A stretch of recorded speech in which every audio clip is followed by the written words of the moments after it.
He never blinks, and he always knows when I'm looking. I moved here for peace and quiet, but now, every night, I find myself standing at the window, watching the empty porch, terrified of the minute the figure will reappear. This is how the story of my new life began, and how my sanity began to unravel. My fiancée, Clara, and I had been searching for months for a house where we could finally settle down.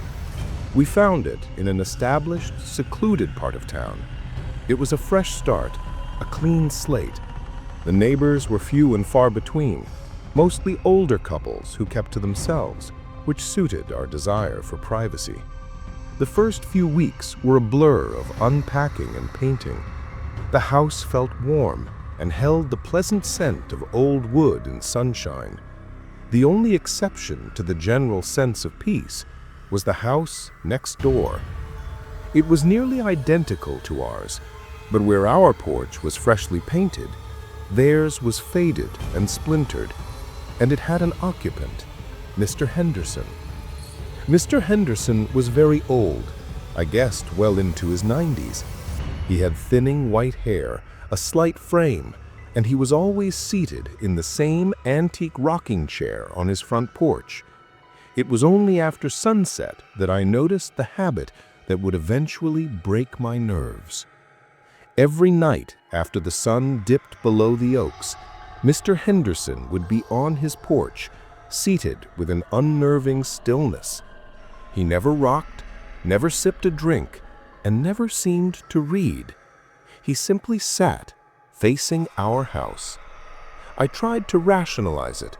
Loneliness, dementia. Maybe he was just enjoying the evening air. I gave him a polite wave the first time I saw him. He didn't wave back. He didn't move at all. His head remained perfectly level, and I was sure his eyes, dark, deep shadows in the twilight, were fixed entirely on my living room window.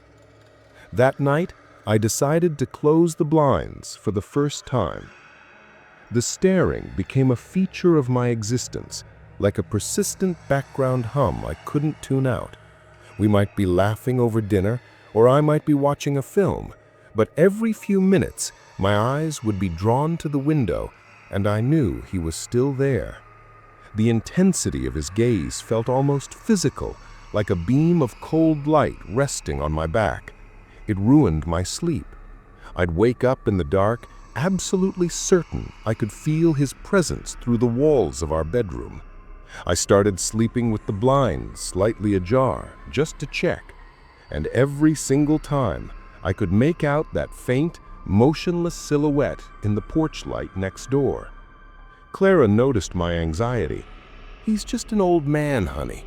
Maybe he's sleeping with his eyes open," she joked weakly. But when she'd look, she'd recoil too. "It's unsettling, I'll grant you that. He just never moves." I knew it wasn't just the stillness. It was the absolute, unblinking focus. It wasn't surveillance. It felt like an accusation. After 2 weeks of escalating dread, I decided to break the spell. I wasn't going to live in fear of an old neighbor. One Saturday morning, I saw him out on the porch, earlier than usual. This was my chance. I walked across my lawn, holding a package of cookies I'd bought that morning. I stopped at the edge of his property line. "Morning, Mr. Henderson," I called out, forcing a cheerful tone. I held up the cookies. "Just wanted to welcome myself to the neighborhood. Thought you might enjoy these." The old man remained seated. He didn't turn his head. He didn't offer a sound. I took a step closer, feeling ridiculous. "Sir? Mr. Henderson?" Still nothing. It was like speaking to a carving. The only difference was the slight, barely perceptible tilt of his head. It wasn't a nod of recognition. It felt like a silent adjustment of focus, zeroing in on me. I stood there for a full minute, holding the cookies out in the sun like an offering to a statue. Finally, a deep, cold shiver ran down my spine, replacing the morning heat. I realized I was terrifyingly close to a complete non-response. I dropped my hand, the cheery facade gone. "Well, have a good day then," I mumbled, retreating quickly. I tossed the cookies into my own trash can. It was the last time I attempted to interact with the man next door. The terror deepened when the surveillance became interactive. It started with small trespasses. I'd find my garden hose coiled perfectly when I'd left it haphazardly spread. The newspaper, which I always left folded on the railing, would be lying on the mat, neatly squared. Then came the note. I found it tucked into the lip of our mailbox. It was a small torn piece of parchment, handwritten in neat spidery cursive. It read, "You left the kitchen light on all night. It wastes money and draws eyes." I felt sick. This wasn't a random note. It referenced a specific, careless mistake I had made 2 nights prior, a detail only someone watching my house intensely could have known. I ran inside and showed Clara. "That's just creepy," she whispered, her face pale. "Who does that?" I knew who. I went straight to my laptop and ordered a security camera system. We needed proof. If he was trespassing, we could finally get the police involved. But the idea of him creeping onto our property while we slept made my stomach churn.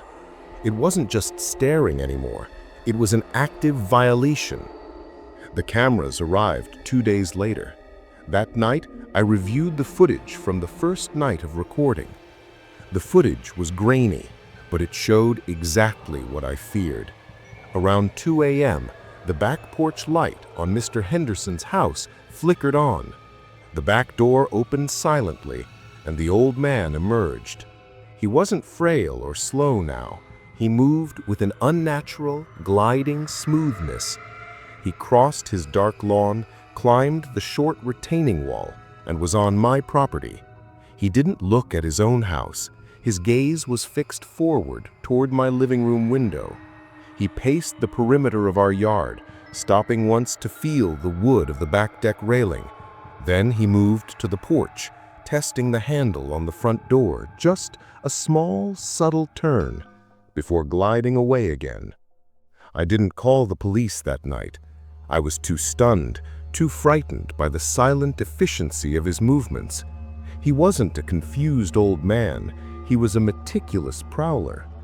The next morning, I printed the clearest screenshot of him trying the handle. I marched over, the printout shaking in my hand.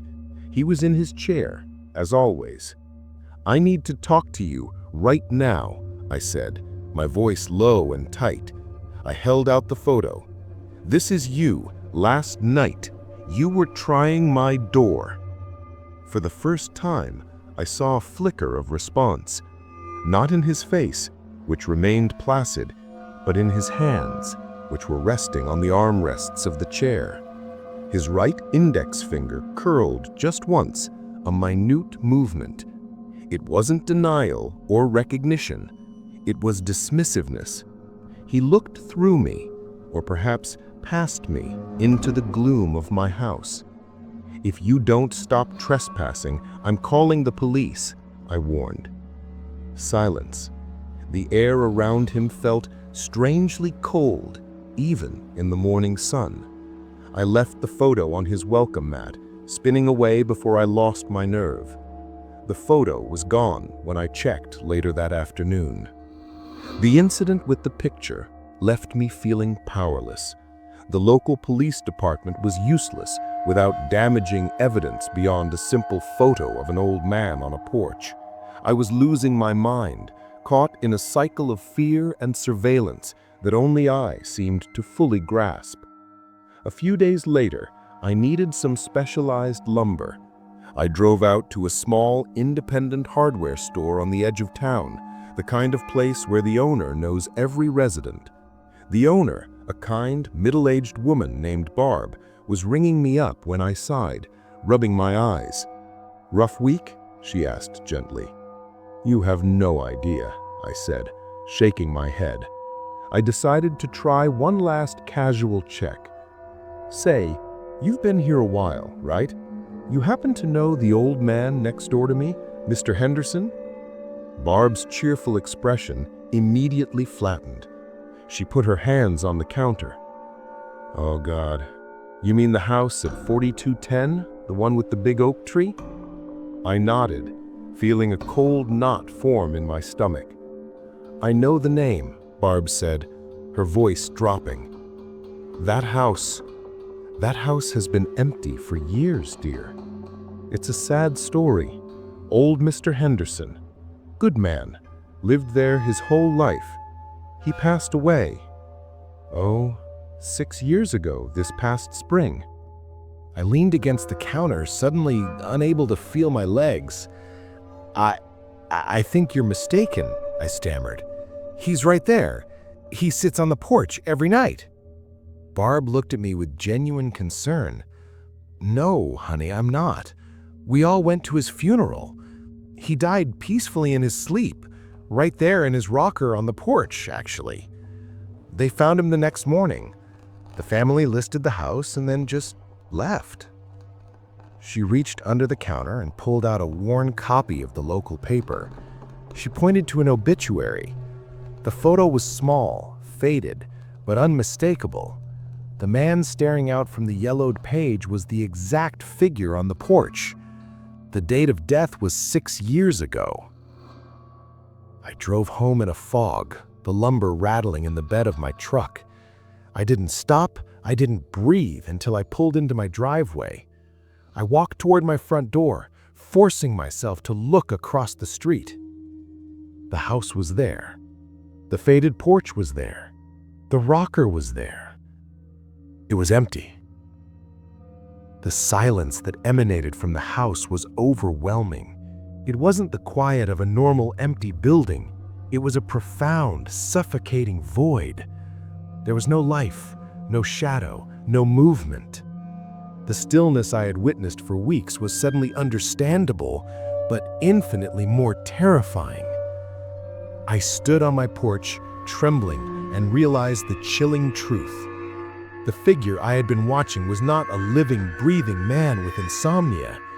It was the memory of a dead man, resurrected by the power of his relentless fixation, and that fixation had been transferred to me.